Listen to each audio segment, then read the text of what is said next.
Hai, berikut merupakan ahli organisasi kami. Mempersembahkan projek SSR. Kami dari kuliah kumpulan youth dari kumpulan 10 terdiri daripada 13 orang. Target audiens kami ialah pelajar UPSI, pensyarah dan orang awam. Apakah itu pandemik COVID-19?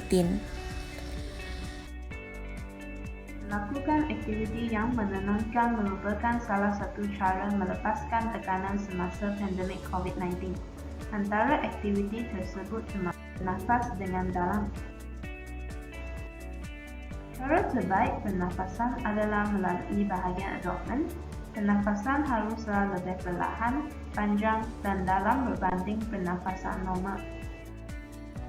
Seterusnya adalah melalui meditasi. Untuk menjalankan meditasi, anda hendak duduk dengan posisi yang selesa, kemudian menyenangkan tubuh anda dan fokuskan kepada pernafasan. Proses ini boleh dilakukan dalam 5 minit. Beribadat juga amat membantu untuk melepaskan tekanan kita. Hal ini kerana berzikir dan beribadat mampu memberi sokongan emosi dan melegakan perasaan kita di samping mendapat keberkatan daripada Tuhan. Mendengar muzik turut merupakan aktiviti yang memberi ketenangan. Alunan muzik yang lembut dapat mengurangkan kadar denyutan jantung yang laju, maka badan akan jadi rileks dan pernafasan akan kembali normal. Seterusnya adalah pemakanan seimbang. Pemakanan yang seimbang sangat penting untuk mengekalkan kesehatan, terutamanya bagi golongan orang tua dan kanak-kanak. Diet yang seimbang dapat membantu memperkuat sistem imunisasi badan mereka.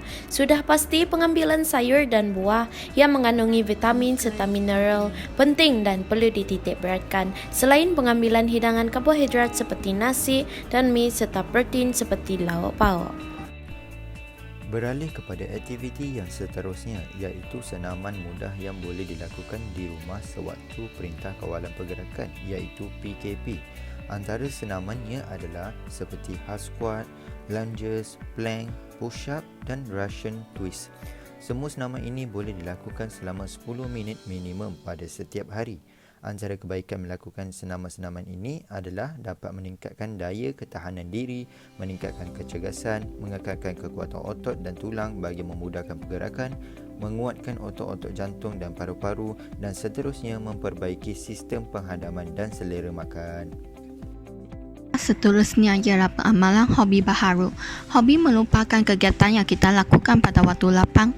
Contohnya, aktiviti mengambil gambar, bermain bola sepak, membaca atau mendengar muzik. Setiap orang harus mempunyai hobi kerana hobi akan menenangkan fikiran kita dan mengurangkan stres.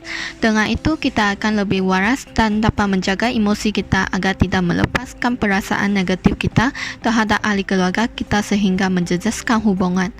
Hobi juga membolehkan kita memanfaatkan masa lapang dengan melakukan hobi yang kita sukai. Masa kita tidak akan disia-siakan begitu sahaja dan dapat mengelakkan diri daripada terlibat dalam gejala sosial. Kita juga dapat menambah ilmu pengetahuan melalui membaca buku. Melalui membaca, kita dapat mengetahui perkara yang berlaku di seluruh dunia walaupun kita tidak melalui diri sendiri. Bukan itu sahaja, hobi juga akan menyehatkan badan seseorang. Contohnya, bersenam. Kita perlu sentiasa bersenam supaya dapat membantu kita mengeluarkan toksin dan membantu aliran darah yang lebih rancang. Setiap manusia harus mempunyai hobi yang berfaedah agar masa dapat diuruskan dengan optimum dan kesihatan kita dapat terjamin dan menyumbang kepada pembangunan mental yang seimbang.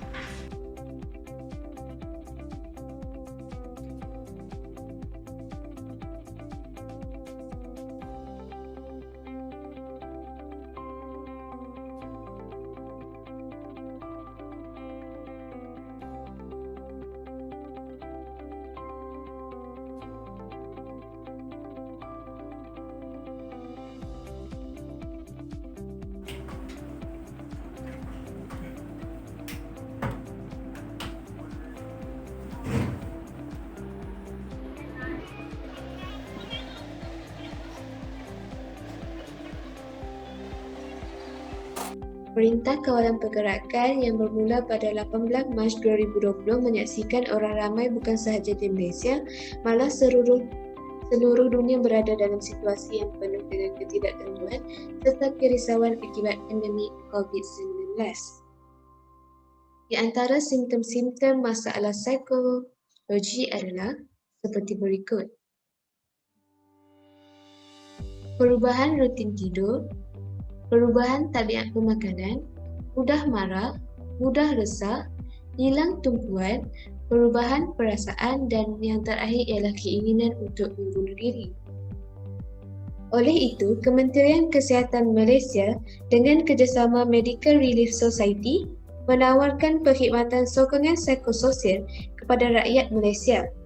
Perkhidmatan yang ditawarkan adalah seperti telepsikologi, webinar dan bengkel latihan untuk masyarakat yang memerlukan. Sehubungan dengan itu, semua petugas barisan hadapan dan individu yang terkesan emosi akibat COVID-19 boleh menghubungi di talian yang tertera.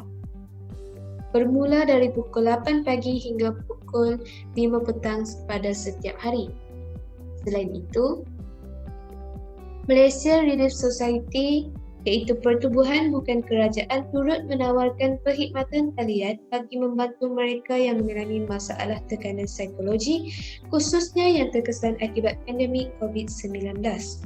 Sepanjang tempoh Perintah Kawalan Pergerakan ini, perkhidmatan ini telah dibuka bermula pukul 10 pagi hingga 4 petang menerusi senarai nombor telefon pakar psikologi dan kaunselor seperti yang tertera. Sekian sahaja daripada saya. Terima kasih. Lepaskan tekanan semasa pandemik COVID-19.